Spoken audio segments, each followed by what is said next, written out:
everyone, and welcome to episode 2 of Can I Do It Better with Ajax, the Champions League edition, as we're now calling it.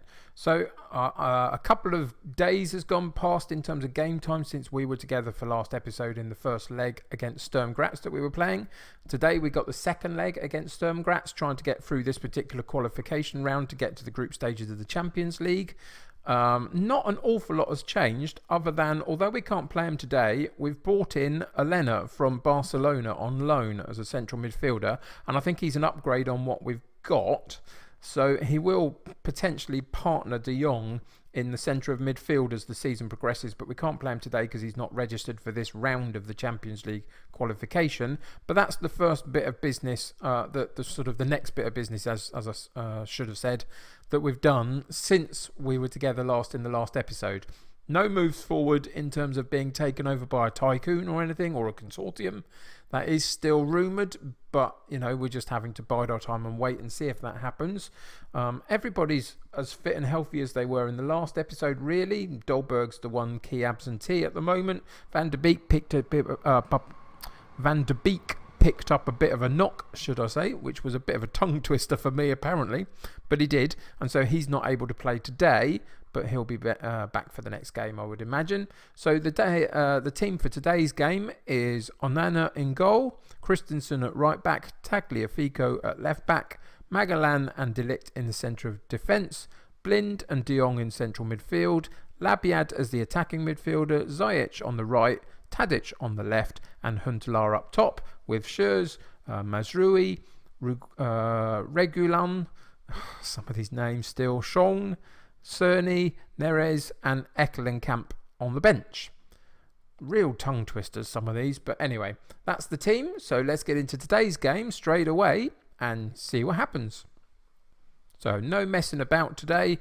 I've passionately said to them I expect nothing but a win from this match. That seemed to motivate Frankie de Jong anyway. Nobody else particularly, but that's okay.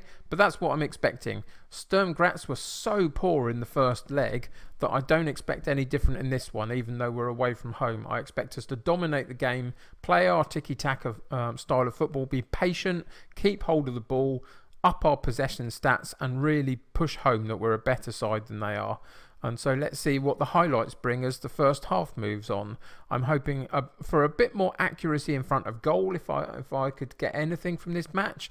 We had so many shots at goal last time but didn't really challenge the keeper too much. You can see already with 20 minutes gone we've had a couple of shots at goal and they haven't had any yet, so it's still sort of fairly similar from the first game really, which is fine. Christensen on the right hand side, can he find a decent cross comes in, and Tadic finds himself in plenty of space on the sort of far post, cuts inside slightly, finds the ball at his feet and pokes it home with no major problems. Their defence went to sleep a little bit here. Let's watch his run. He's on the back post as we speak, and he drops. There he comes running through, number 11. That was good interplay between him and Labiad, who moved out of the way for him to make his run, and nobody followed the run, and eventually found the ball at his feet and poked it home quite happily, no problems, and we go 2-0 up in terms of the aggregate score over the two games, which I feel is pretty comfortable at this point, just because Sturm Graz have been so poor. I mean, look, they still had no shots on goal or on target, and we're at the sort of end of the first half again in this game. So we have got them in our back pocket, it feels like. We could up our possession stats a little bit. I'd want a little bit more than that. But other than that, it's all very, very comfortable. I don't think I'm even going to say a word to them at half time. I'm just going to let them go out and carry on doing what they were doing.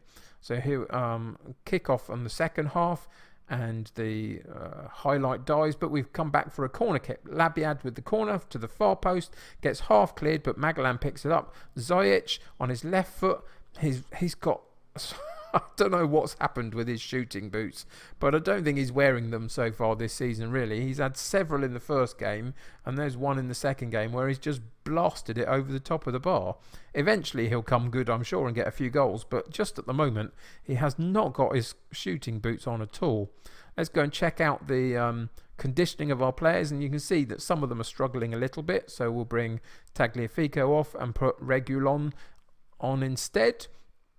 De Jong will come off again for Sean, He can go and play in that role, and Tadic can come off, and Neres can come on this occasion. Just trying to keep as many people healthy and fit at the early part of the season as I can, and try and protect them all as the season really hasn't really got going yet, and we're still in the pre-season sort of training aspect of the game so far. Still got a couple more friendly games to play, I think, but which are going okay. That, you know, mostly we're winning them. A couple of draws. We've got a 0-0 draw against PSG earlier on, but yeah, so mostly they're going fine. So Sturm Graz find themselves in the defensive area. Can we press them enough to make them make a mistake? And there's the mistake. Oh no, that's not the mistake. I wasn't even looking at the clock, and the clock ran down with not a lot happening in the second half at all. And we go through to the next round of the qualification system for the Champions League group stages. Decent 2-0 win. It was never really in doubt, was it really? Well done. Good performance, blah, blah, blah, whatever they need to hear is fine by me at the moment. Keep them happy. But it was never in doubt, was it? They didn't possess much threat on us at all. And in the end, we were comfortable 2-0 winners. I'm sure we're going to play much harder opposition as that moves, as the qualification moves forward. So the next game that we've got coming up is against Slavia Prague. And we'll see what sort of obstacle they form in front of us. So let's go and check out how far in advance that game is. It's not going to be for has it been put in yet? Yes, it has. So yeah, it's not that long at all, is it? So we'll be back in a few days in terms of game time to play that. It's going to be quite a qualification heavy first few episodes, as I've said before even really the main season gets going for the rest of the games that we play. But that's okay by me. We're on course to try and qualify for the Champions League group stages. If we don't, I have no idea what I'm going to do with this save after that point, so fingers crossed for that. But we'll come back for the next game against Slavia Prague, the first leg of that particular tie, and see how we're getting on. I'll give you an update on any other movements in the transfer window that we've had in the meantime when we come back. But until then, if you're enjoying this series, if you're enjoying the stuff that I produce on YouTube, why not subscribe to the channel? Keep you up to date with the videos. If you like this particular episode, bit shorter today, but that's okay, then why not click a like on the episode for me? That helps me get seen by other people. If you're playing Football Manager yourself, let me know how your save is going in the comments below. Always interested to hear your stories. But until next time, take care of yourselves. I will see you soon, and bye for now.